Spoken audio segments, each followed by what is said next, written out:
Hello everyone, this is Untitled Chapter, and welcome to another Datapack overview, this time on Asphodel Meadows, I'm pretty sure it is. It adds a dimension, which is pretty interesting. It adds a bunch of picks and swords that provide chance to attack certain things. It adds recipe books, a few other utility or extra things like this magic mirror here. There's also 4 sets of armor and a bunch of other fun things similar to the magic mirror, like a cloud in a bottle, a bunch of other fun things. But first up, you need to get a sword. Looting doesn't matter here, but I was just using it for testing purposes. And you get crafter paper from killing a witch or villager type enemies, so you know, vindicators and certain evil villager type mobs. Or you can get it from putting paper, glowstone dust and a stick in the same as here. So the Infernal Machine here, which you get from the enchantment table dropper and crafter paper being dropped on the floor and turns into an egg.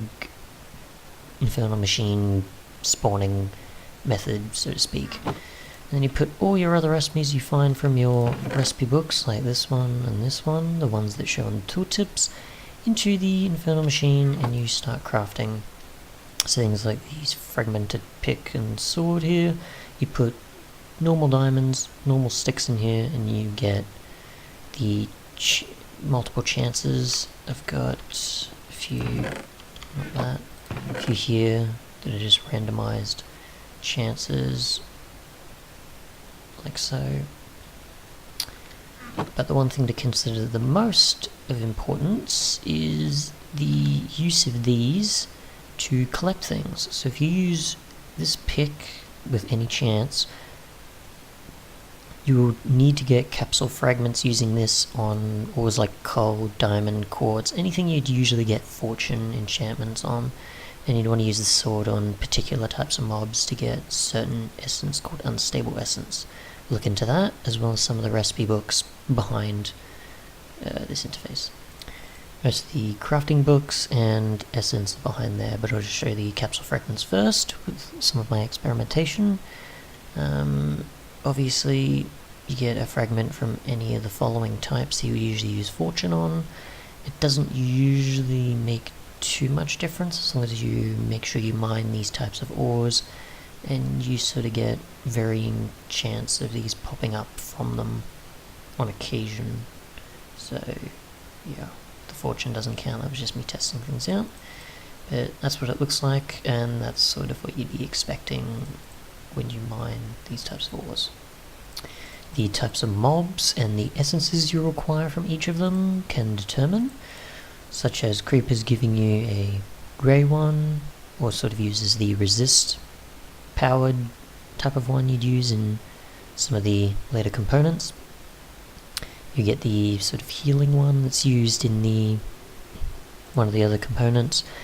You get a damage one or so you use in later things, and you use a speed one or so. I'm just saying that now, and that's so that you know that when there's the later components, these are what they're primarily used for as abilities that come with the armor. You can get these from skeletons on the skeleton jockey, surprisingly enough, so that was interesting. But yeah, this is the possibilities you get. You don't get anything from guardians, but you do get similar things from husks and drowned, just so you notice the difference of zombie similar type enemies.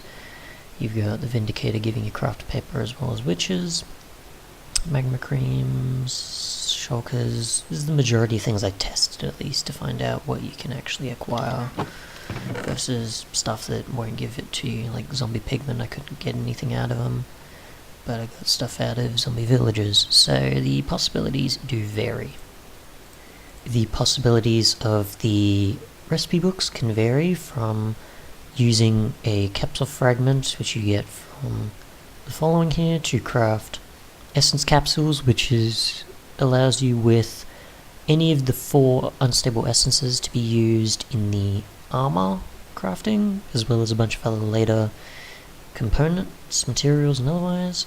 There's a powered capsule, which is any of the 4 unstable essences surrounded by the empty essence capsules, so you're essentially empowering them. You've got the portal activation, which if you put that recipe into the Infernal Machine and leave it there, then the portal will go on forever with access.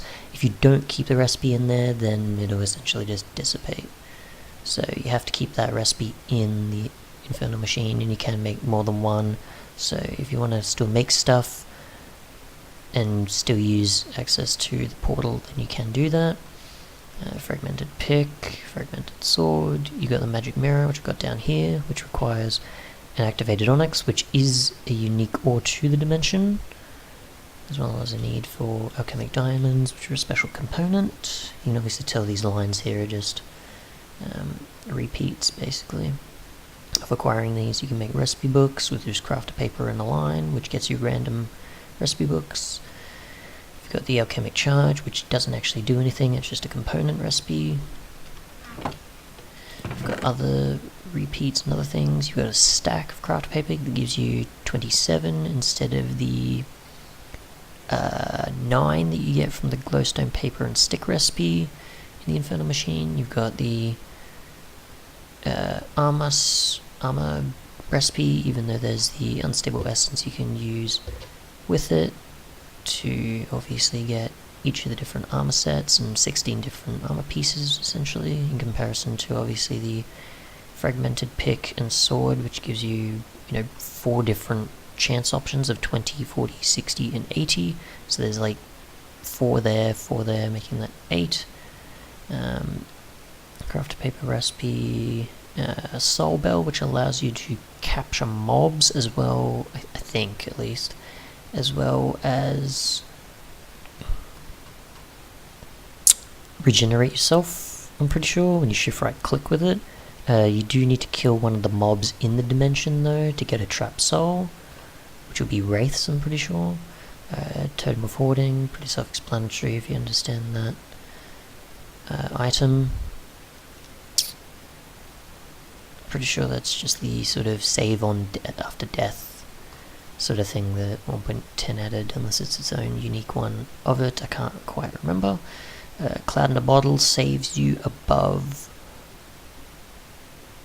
pretty sure in that when you use it when you're falling, it's like a slow falling potion instantly after you activate it for like 2 seconds, and then you can't use it again. So if you're really high up and you're like, okay, I'm not going to survive this, use that, it activates for like 2 seconds, and then it completely cuts out, and then you might still be falling, or you might not, depending on when you actually activate it.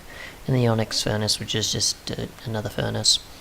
If you put activated Onyx in there though, it works, and then the interface cuts out and just drags it along to the right for some reason. So that was a fun glitch. Some of the other recipes, just in case. I know this will get a bit heavy on crafting recipes, but I want to get all the important stuff out of the way first, and then we'll get to the more interesting stuff of the portal, the utility-like items like the magic mirror, and you're good to go afterwards with the fun stuff, like so. Cloud a bottle, slow falling potion, totem of hoarding, you get the idea. Alright, we've got the 4 armor sets, like so. Strength, you can see the values of attack damage as well as armor there, and I'll look into those as well as the advancements to follow along with this mod. Sorry, data pack I should say, and you'll notice the differences there. I'll actually do that now before I forget.